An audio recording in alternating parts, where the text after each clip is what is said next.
بسم اللہ الحمد للہ والصلاة والسلام علی رسول اللہ رب اشرح لی صدری ویسر لی امری واحلل عقدۃ من لسانی یفقہوا قولی۔ ناظرین السلام علیکم ورحمۃ اللہ وبرکاتہ۔ قرآن کا خلاصہ انگلیوں پر، ہر صورت کے مقاصد، مرکزی مضامین اور ہر صفحے پر ایک اشارہ ربط کے ساتھ، پارہ نمبر 21، 15 سطری مصحف کے اعتبار سے۔ سورہ العنکبوت چل رہی ہے۔ یہ مکی صورت ہے، تقریباً 5 نبوی کے شروع میں نازل ہوئی۔ اس کے مقاصد ہیں ایمان اور آزمائشیں، مومنوں کی مدد اور ظالموں کی ہلاکت، یہ بتانا ہے۔ مضامین ہیں آزمائش، انبیاء، نبی صلی اللہ علیہ وسلم کو ہدایات، آخرت اور اسی کانٹیکس میں دنیا و قارون اور توحید اور ثابت قدمی کی تاکید۔ اب ہم لیتے ہیں صفحات سے 4 اشارات، ان میں سے ایک اشارہ بطور اینکر لیں گے۔ تو اب ہم لے رہے ہیں صفحات 1 سے 5۔ کتاب کی تلاوت کرو، نماز قائم کرو، نماز برائیوں سے روکتی ہے اور اللہ کی یاد سب سے بڑی ہے۔ اہل کتاب سے بہترین طریقے سے گفتگو کرو، کہہ دو کہ ہم وحی پر ایمان رکھتے ہیں اور ہمارا اور تمہارا رب ایک ہی ہے، یہ کتاب ہم نے نازل کی، کچھ لوگ اس پر ایمان لاتے ہیں مگر کافرین انکار کرتے ہیں۔ اے نبی صلی اللہ علیہ وسلم، آپ اس سے پہلے کوئی کتاب نہیں پڑھتے تھے اور نہ ہی اپنے ہاتھ سے لکھتے تھے، ورنہ باطل پرست شک کرتے۔ یہ قرآن واضح آیات ہیں جو اہل علم کے دلوں میں محفوظ ہیں۔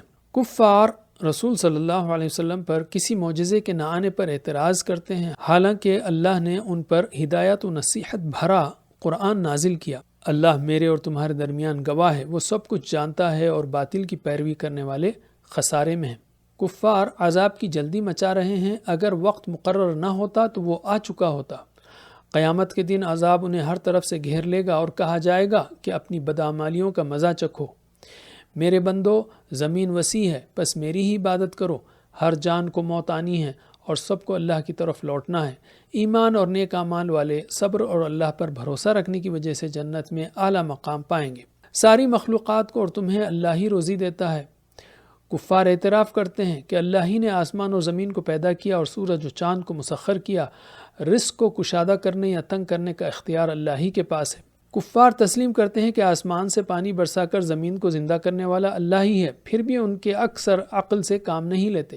دنیا کی زندگی صرف کھیل تماشا ہے، اصل زندگی تو آخرت کی ہے۔ جب یہ کشتی میں سوار ہوتے ہیں تو اللہ ہی کو پکارتے ہیں، مگر نجات ملتے ہی شرک کرنے لگتے ہیں۔ مشرکین دیکھتے نہیں کہ ہم نے انہیں امن والا حرم دیا جبکہ ان کے آس پاس کے لوگ لوٹے جا رہے ہیں، پھر بھی یہ باطل پر ایمان لا کر اللہ کی نعمت کا انکار کرتے ہیں۔ اللہ پر جھوٹ باندھنے اور حق کو جھٹلانے والوں کا ٹھکانہ جہنم ہے۔ جو اللہ کی راہ میں جد و جہد کرتے ہیں انہیں ہدایت نصیب ہوتی ہے اور اللہ نیکوکاروں کا ساتھ دیتا ہے۔ اب ہم لیتے ہیں سورہ الروم۔ سورہ الروم مکی ہے، تقریباً 5 نبوی کے شروع میں نازل ہوئی۔ اس کے مقاصد ہیں اللہ کی وحدانیت کے دلائل اور آخرت کا اثبات۔ مضامین ہیں رومیوں کی فتح کی پیشگوئی، آخرت و توحید اور دعوت دین پر صبر۔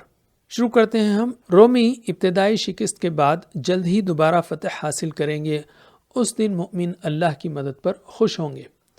اللہ کا وعدہ سچا ہے مگر اکثر لوگ نہیں جانتے، وہ لوگ صرف دنیاوی زندگی سے واقف ہیں اور آخرت سے غافل ہیں۔ کیا مشرکین نے غور نہیں کیا کہ اللہ نے آسمانوں اور زمین کو حق کے ساتھ اور ایک مقررہ مدت کے لیے پیدا کیا؟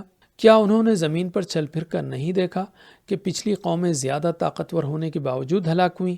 رسولوں کو جھٹلانے والوں کا انجام برا ہوا اور اللہ نے انہیں ان کے ظلم کی سزا دی۔ اللہ ہی پہلی بار پیدا کرتا اور دوبارہ زندہ کرے گا۔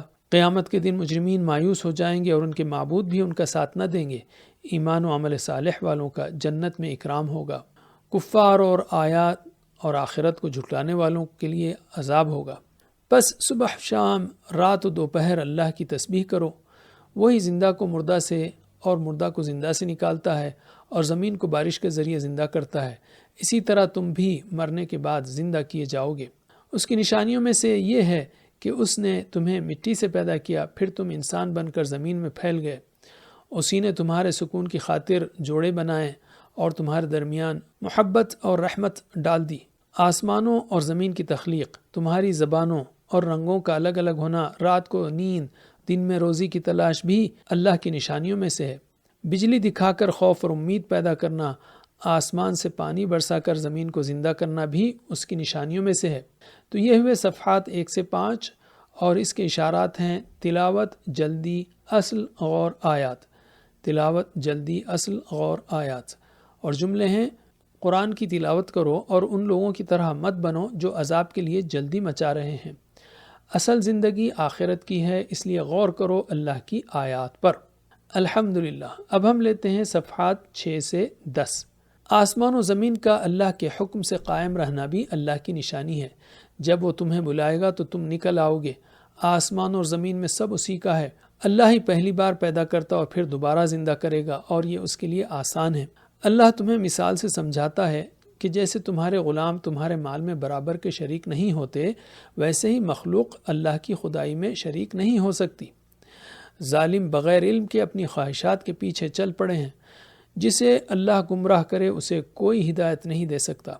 اے نبی، آپ یکسو ہو کر دین کو اختیار کیجئے، وہی دین فطرت ہے۔ اللہ کی طرف رجوع کرو، اسی سے ڈرو، نماز قائم کرو اور مشرکوں میں شامل نہ ہو جنہوں نے اپنا دین ٹکڑوں میں بانٹ لیا اور گروہ بنا لیے۔ جب لوگوں کو تکلیف پہنچتی ہے تو اخلاص سے اللہ کو پکارتے ہیں، پھر رحمت ملنے پر کچھ لوگ شرک کرنے لگتے ہیں۔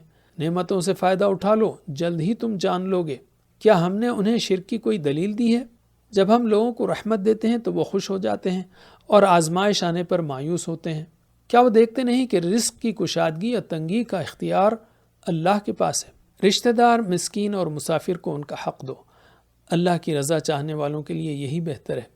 تم مال بڑھنے کی خاطر جو سود دیتے ہو وہ اللہ کے ہاں نہیں بڑھتا، جبکہ زکوٰۃ دینے والے ہی حقیقی برکت پاتے ہیں۔ اللہ ہی تمہارا خالق و رازق ہے، وہی تمہیں موت دے گا پھر زندہ کرے گا۔ کیا کوئی شریک ایسا کر سکتا ہے؟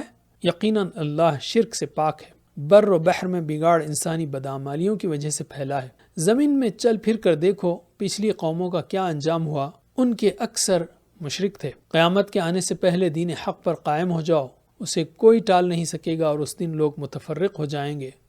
کفر کا وبال کافر پر ہی ہوگا، جبکہ نیکوکار اپنے راستے کو ہموار کر رہے ہیں۔ اللہ ایمان و نیک عمل والوں کو اپنے فضل سے جزا دے گا۔ بارش کی خوشخبری دینے والی ہواؤں کا چلانا بھی اللہ کی نشانیوں میں سے ہے، تاکہ تمہیں رحمت ملے، کشتیاں چلیں اور تم اس کے فضل سے فائدہ اٹھا کر شکر کرو۔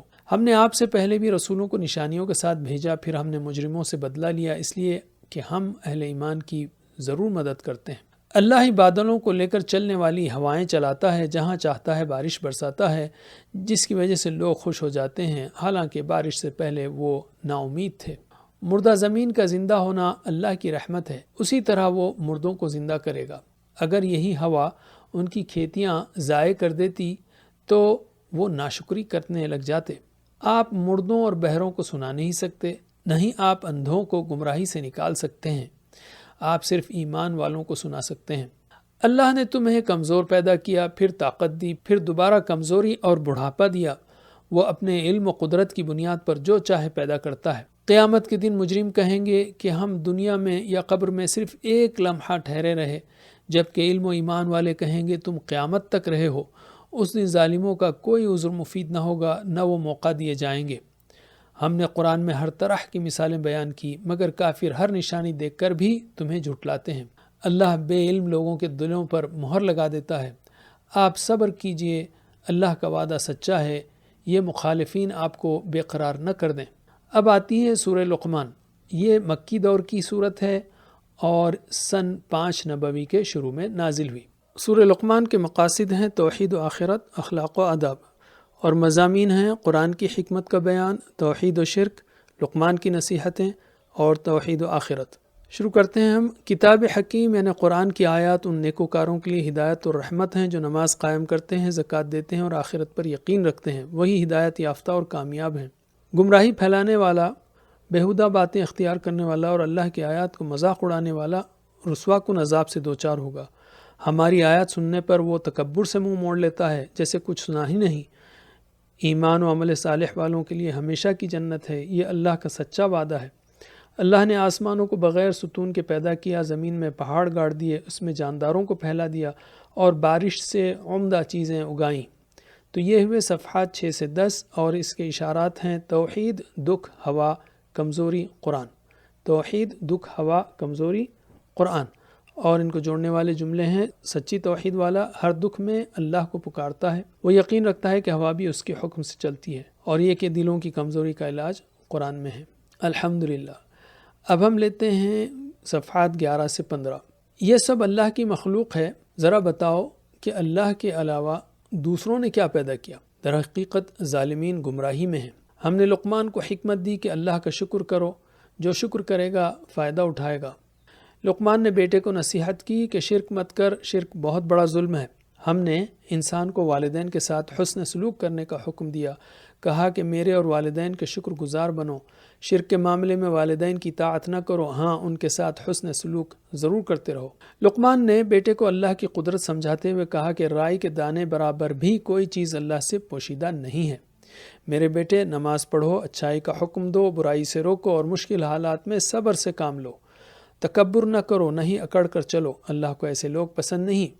چلنے میں میانہ روی اختیار کرو اور اپنی آواز کو پست رکھو۔ اللہ نے آسمانوں اور زمین ہر چیز تمہاری خدمت میں لگا دی اور تمہیں ہر طرح کی نعمتوں سے نوازا، پھر بھی کچھ لوگ وحی الہی کو چھوڑ کر آباء و اجداد کے طریقوں کی پیروی کرتے ہیں۔ اللہ کے فرما بردار اور نیکوکار نے گویا مضبوط کڑے کو پکڑ لیا۔ کافروں کو جلد ہی ان کے اعمال کا پتہ چل جائے گا۔ اگر پوچھا جائے تو کفار مشرکین بھی اقرار کرتے ہیں کہ اللہ ہی آسمان اور زمین کا خالق ہے۔ اگر درختوں کو قلم اور سمندروں کو روشنائی بنا دیا جائے تب بھی اللہ کے کلمات ختم نہیں ہوں گے۔ اللہ کے لیے ساری انسانیت کو پیدا کرنا اور پھر دوبارہ زندہ کرنا کسی ایک انسان کو پیدا کرنے اور زندہ کرنے کے برابر ہے۔ اللہ رات کو دن میں اور دن کو رات میں داخل کرتا ہے، اسی نے سورج و چاند کو مقرر وقت تک خدمت میں لگا دیا ہے۔ اللہ ہی حق ہے، باقی سب باطل ہے۔ سمندر میں کشتیوں کا چلنا اللہ کی قدرت کی نشانی ہے۔ منکرین جب طوفان میں پھنس جاتے ہیں تو ایک اللہ ہی کو پکارتے ہیں اور نجات ملنے پر بھول جاتے ہیں۔ لوگوں، قیامت سے ڈرو، اس دن باپ یا اولاد کام نہ آئے گی۔ اللہ کا وعدہ سچا ہے، اس لیے دنیاوی زندگی اور شیطان کے دھوکے میں نہ آؤ۔ قیامت کب آئے گی، بارش کب ہوگی، اولاد کون اور کیسی ہوگی، کل کیا کمائے گا، انسان کہاں مرے گا، یہ سب صرف اللہ ہی جانتا ہے۔ یہاں سے سورہ سجدہ شروع ہوتی ہے۔ یہ مکی صورت ہے، سن 4 اور 5 نبوی کے درمیان نازل ہوئی۔ اس کے مقاصد ہیں توحید، آخرت اور رسالت، اور مضامین ہیں قرآن کی حقانیت، تخلیق کائنات اور انسان، قیامت اور جزا و سزا، رسالت۔ ہم شروع کرتے ہیں۔ قرآن اللہ کی کتاب ہے اور شک سے پاک ہے۔ کافروں کے الزام کے برخلاف قرآن برحق کتاب ہے تاکہ آپ اس کے ذریعے مکے والوں کو ڈرائیں تاکہ وہ سدھر جائیں۔ اللہ نے آسمانوں اور زمین کو 6 دنوں میں پیدا کیا، وہی ہر کام کی تدبیر کرتا ہے، وہی ہر ظاہر و پوشیدہ کو جاننے والا ہے۔ اس نے ہر چیز کو بہترین انداز میں پیدا کیا اور انسان کی تخلیق مٹی سے شروع کی، پھر ناپاک پانی سے اس کی نسل چلائی۔ اللہ نے انسان میں روح پھونکی، اسے سننے، دیکھنے اور سمجھنے کی صلاحیت دی۔ کفار مرنے کے بعد دوبارہ زندہ ہونے کو ناممکن سمجھتے ہیں اور قیامت کا انکار کرتے ہیں۔ کہہ دیجئے کہ موت کا فرشتہ متعین ہے، وہ تمہاری روح قبض کرے گا، پھر تم اپنے رب کی طرف لوٹائے جاؤ گے۔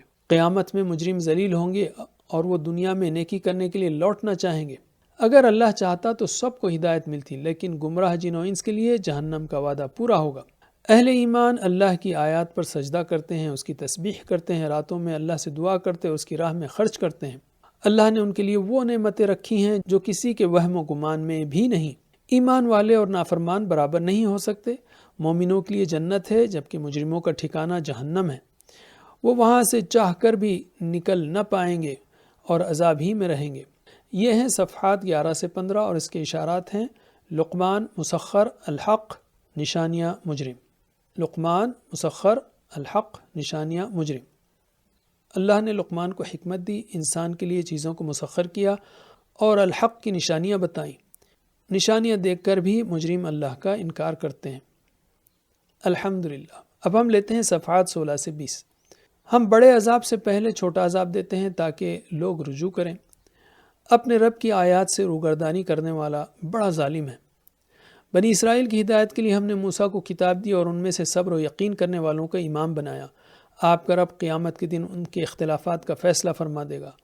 مشرکوں سے پہلے کتنی ہی قوموں کو ہم نے ہلاک کر دیا ہے، کیا وہ دیکھتے نہیں کہ ہم پانی سے مردہ زمین کو زندگی دیتے ہیں جس کی وجہ سے وہ اور ان کے جانور فائدہ اٹھاتے ہیں۔ مشرکین کہتے ہیں اگر قیامت سچی ہے تو کب آئے گی؟ کہہ دو کہ جس دن آئے گی ایمان لانا فائدہ نہ دے گا، ان سے منہ موڑ لو اور انتظار کرو، وہ بھی انتظار کر رہے ہیں۔ یہاں سے شروع ہوتی ہے سورہ الاحزاب۔ یہ مدنی صورت ہے اور سن 5 ہجری میں نازل ہوئی۔ اس کے مقاصد ہیں آداب اور احکام بتانا، منافقین کا کردار بتانا اور مومنین کو صبر اور استقامت کی تلقین کرنا۔ مضامین ہیں احکام و آداب، غزوہ احزاب اور مسلمانوں کی فتح، ازواج مطہرات اور آخرت۔ شروع کرتے ہیں ہم۔ اے نبی صلی اللہ علیہ وسلم، کفار و منافقین کی بات نہ مانیں بلکہ وحی کی پیروی کریں اور اللہ پر بھروسہ رکھیں۔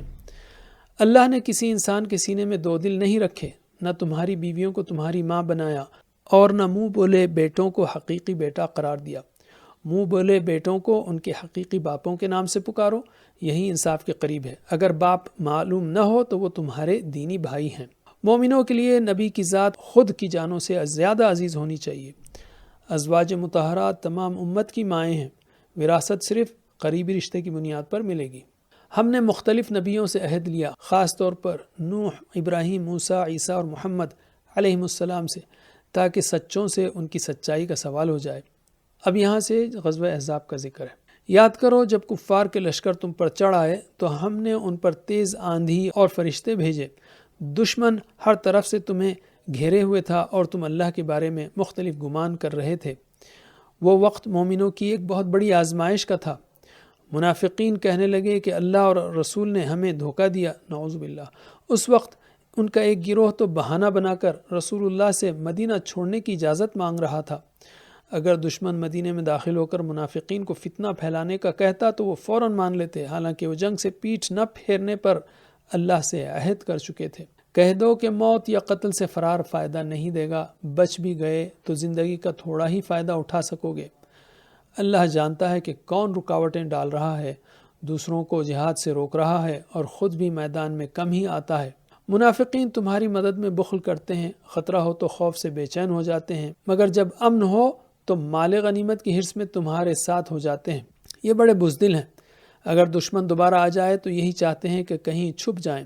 رسول اللہ صلی اللہ علیہ وسلم کی زندگی میں تم ایمان والوں کے لیے بہترین نمونہ ہے۔ دشمنوں کے لشکر کو دیکھ کر اہل ایمان کا اللہ اور اس کے رسول کے سچے وعدوں پر ایمان اور بڑھ گیا۔ کچھ مومنوں نے اللہ سے کیے وعدے کو پورا کر لیا اور کچھ انتظار میں ہیں۔ اللہ سچوں کو ان کی سچائی کا بدلہ دے گا اور منافقوں کو عذاب دے گا یا پھر توبہ کی توفیق دے گا۔ اللہ نے کافروں کو غصے میں بھرا ہوا اور ناکام بنا کر واپس لوٹا دیا اور مومنوں کو جنگ سے بچا لیا۔ مشرکین مکہ کی مدد کرنے والے اہل کتاب کی گروہوں کو اللہ نے ان کے قلعوں سے نکال باہر کیا اور ان کے دلوں میں تمہاری دھاک بٹھا دی، اور پھر اللہ نے تمہیں ان کی زمین و جائیداد وغیرہ کا وارث بنا دیا۔ اے نبی صلی اللہ علیہ وسلم، اپنی بیویوں سے کہہ دیجئے کہ اگر دنیاوی آسائشیں ہونا ہے تو میں تمہیں کچھ دے کر بھلے طریقے سے رخصت کر دیتا ہوں، اور اگر اللہ، رسول اور آخرت چاہتی ہو تو پھر اللہ کے پاس بڑا اجر ہے۔ تو یہ ہیں صفحات 16 سے 20 اور ان کے اشارات ہیں: فاسقین، زہار، احزاب، فرار، مدد۔ فاسقین، زہار، احزاب، فرار، مدد۔ اور جملے ہیں فاسقوں کے لیے سزا ہے، اور احزاب کے اشارات کو جوڑنے والے جملے ہیں: زہار سے دور رہو، احزاب کا سبق یاد رکھو، فرار کی راہ اختیار نہ کرو بلکہ اللہ کی مدد کا یقین رکھو۔ یہ ہوا پارہ نمبر 21۔ سورہ عنکبوت کے آخری مضامین ہیں رسالت اور آخرت پر، اور سورہ الروم میں ہیں اللہ کی نعمتیں اور نشانیاں۔ سورہ لقمان میں قرآن، لقمان اور توحید۔ سورہ سجدہ میں توحید و آخرت، اور احزاب میں احکام اور غزوہ احزاب۔ الحمدللہ، وجزاکم اللہ خیر، والسلام علیکم ورحمۃ اللہ وبرکاتہ۔